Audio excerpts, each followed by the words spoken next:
మనుషులు చస్తున్నా కరగని రాతి గుండె కసాయి మనిషి.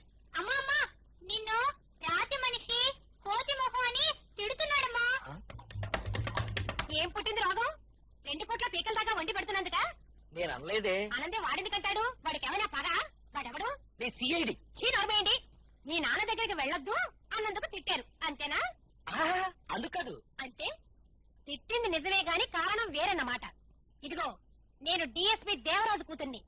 నా దగ్గర సాగవి ఆటలు. అది కాదు అవే. ఓయ్ ఓ ఏమిటి? మీ బాయ్ ఫ్రెండా నేను?